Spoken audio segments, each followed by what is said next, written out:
Shelach Lecha. Dans la paracha, tout à fait au début de la paracha, le peuple demande à Moshe Rabbeinu d'envoyer des explorateurs.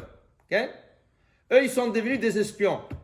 Donc, dans certains livres, vous allez trouver espions, dans certains explorateurs. En vérité, Shelach Lecha Anashim, on voit des explorateurs. La différence, dit le Kliakar, explorer la terre, c'est aller chercher le bien de la terre. Ok, vous voulez rentrer en Israël? Pas de problème. Allez-y voir la bonté de ces terres. Le fleuve, l'eau, les arbres, tout ce qu'il y a du bon. Okay? Eux, ils ont fait l'espionnage parce qu'ils ont cherché le mal. Ils n'ont pas cherché le bien. Mais quand ils ont été choisis, c'est écrit que Moshe a choisi Kulam Anashim, des hommes. Et Rachid dit que c'est des hommes. C'est sûr, il n'a pas choisi des femmes. Non, des hommes, des tzaddik. C'était le plus tzaddik que pouvait exister à cette époque.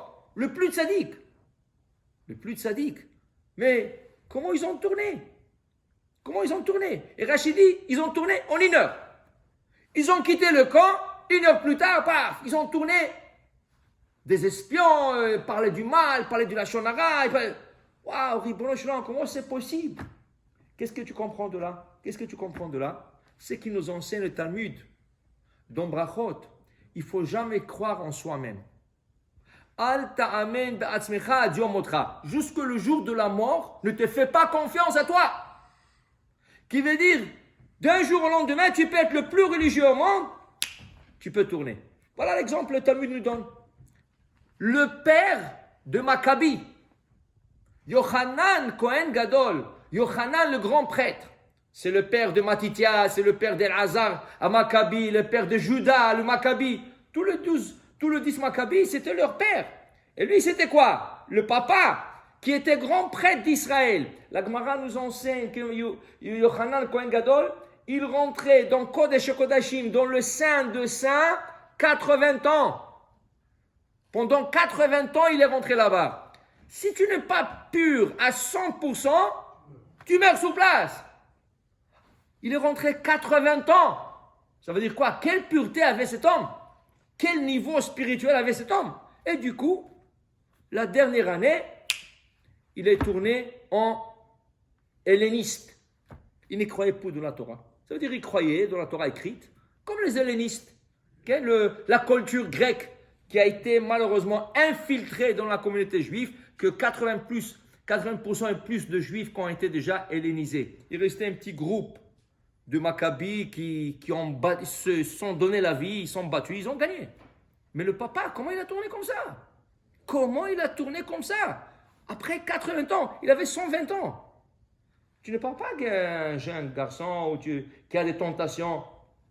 C'est un monsieur qui est Baruch Hashem, c'est un rabbin, c'est un grand prêtre, tout ce que tu veux, un tzaddik. Dis la Gemara, ne fais pas confiance à toi-même. Jusqu'au jour de la mort. Parce que tu ne sais pas, regarde. Okay? Et il y a encore des exemples comme ça. Alors, ça veut dire que chaque jour, il faut prier. Hachem, dirige-moi dans le bon chemin. Hachem, que je n'ai pas de tentation. Et on fait ça dans Bekot HaShachar. Hachem ne m'emmène pas devant des épreuves que je ne peux pas surmonter, des choses comme ça. Okay?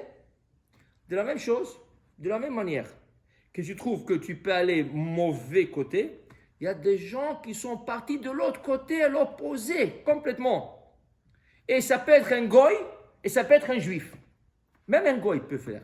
Okay? La Gemara nous raconte, quand les Romains ont exécuté 10 martyrs, 10 tzadikim, le plus grand qui existait, Rabbi Akiva, Rabban Gamliel, Rabbi Sheba Sofer, le plus grand sommité qui n'ont jamais existé, un de ces sommités, c'était Rabbi Hanania ben Teradion, que les Romains ont attrapé en train d'enseigner la Torah. Ils l'ont attrapé avec un livre de Torah, ils l'ont roulé avec la Torah, tout le parchemin, ils l'ont roulé avec, ils ont pris de coton, de boules de coton, ils les ont mouillés, ils l'ont mis sur le cœur, ils l'ont brûlé avec le Sefer Torah, et le coton a empêché qu'il meure. Il souffrait.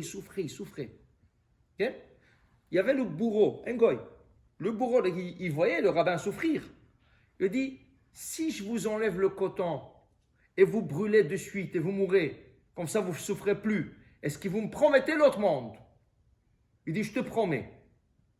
Alors il lui a enlevé le coton, tout de suite il a pris feu, il a brûlé, et il est décédé, il est monté à Gan Eden. Et une voix céleste, qu'est-ce qu'il fait ce bourreau? Il se jette dans le feu, parce qu'ils vont le tuer. Ils vont le tuer. Alors il se jette dans le feu, une voix céleste qui sort, qu'est-ce qu'elle dit? Rabbi Chaim ben Teradion et le bourreau, tous les deux en Lamaba. Rabbi Yehuda Hanassi, qui a vu ça, cette scène, il a écouté ça, il dit, comment possible? Un juif qui toute sa vie essaie d'être bien et de travailler, pratiquer, et voilà ce goy, en une minute, il s'est acquis en Lamaba. Et il va être à côté de Rabbi Chaim ben Teradion. Okay? C'est pas possible. Il y avait un autre, la Gemara nous raconte là-bas, il y avait un autre qui s'appelait Rabbi Elazar ben Derodaya. Rabbi Elazar ben Derodaya était, à l'époque, il n'était pas encore rabbin, mais il courait de femmes, malheureusement. Il courait de femmes. Il n'y avait pas de femme qui n'a pas été avec. Okay? Un jour, il était avec une femme, elle lui a dit, tu sais toi, tu n'as aucun espoir de faire du bien dans ta vie, tu vas mourir rachat. Lui, il a entendu ça, il dit quoi? Il me dit ça. mais cette femme, c'était malheureusement une femme pas bien. Il dit, elle me dit ça, comme s'il a eu une claque. Comme s'il a eu une claque. Il est retourné à la maison, il commençait à pleurer, il est sorti dans un champ, et il commençait à pleurer. Le ciel demande sur moi que je fasse tchouva, Le ciel a dit, qu'est-ce qu'on va demander sur toi? On va demander sur nous d'abord, on ne peut pas demander sur toi. Il a demandé à la terre, il a demandé à l'océan. À la fin, toute la création lui a dit, on ne peut pas demander sur toi, rien du tout. On a besoin de demander sur nous. Il a pleuré, il a pleuré, il a pleuré, jusqu'à qu'il est mort. Il est mort en pleurant. Okay? Une voix céleste est sortie, il a dit, celui-là, on ne l'a pas. Rabbi, il entend ça, il dit, oui, mais celui-là, il a fait que du mal, cet homme. Il a fait que du mal. Mais en une heure qu'il a pleuré, il est mort comme ça, on l'a pas. Mais toi, toute ta vie, 80 ans, tu ne sais même pas que si tu vas arriver, qu'est-ce qu'on va te dire, qu'est-ce qu'on va te sortir comme dossier, tu ne sais pas. Et voilà, lui, ça veut dire que tout est possible. Mais de deux sens. Tu peux être un tzaddik et aller de l'autre sens. Et tu peux être un rachat et aller de l'autre sens. Alors, qu'est-ce qu'il faut faire? Prier. Qu'est-ce qu'il fait, Moshe Rabbeinu? Moshe, il a peur pour Yoshua, son disciple.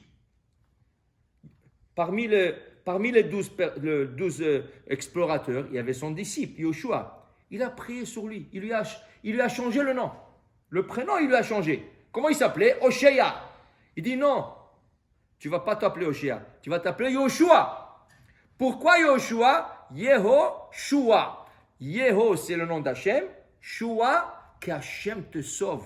Si eux, ils vont tourner ou ils vont faire quelque chose de mal, qu'Hachem te sauve. Alors, tu sais qu'ils vont tourner mal? Tu sais qu'ils vont tourner mal? Okay? Non. Parce qu'Hachem lui dit, mais pourquoi ils veulent rentrer en Israël pour voir? Moi, ce n'est pas suffisant que je leur dise, c'est bon? Moi, je leur dis, un pays, Zavat, Chalav, Udvash, un pays qui coule le miel et le lait. Pourquoi ils ne font pas confiance? Mais si tu ne fais pas confiance à la parole de Dieu, ça va mal tourner. Alors, écoute, Moshe, ils veulent qu'il envoie. Moi, je n'ai pas de problème. Alors, Moshe, il dit, ah, Hachem pas content. Je ne sais pas comment ça va tourner cette histoire. Alors au moins, je vais prier pour mon élève. Que mon élève, Yoshua, tourne pas mal. Alors il dit, Ya Yoshiacha me'atzat ragli.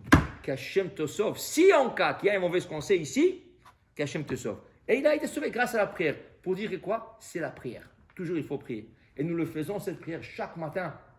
Donc Birkot HaShachar, on demande à Hachem, sauve-nous des mauvais hommes, des mauvaises femmes, des mauvais œils, et des mauvais conseils. Et Chav Shalom, qu'on n'arrive pas à faire une faute, midvar avera, qu'on n'arrive pas à faire une faute, tout ça il faut prier chaque jour, ne pas se faire confiance. Tu peux être un grand tzaddik, mais tu ne sais pas comment ça peut tourner.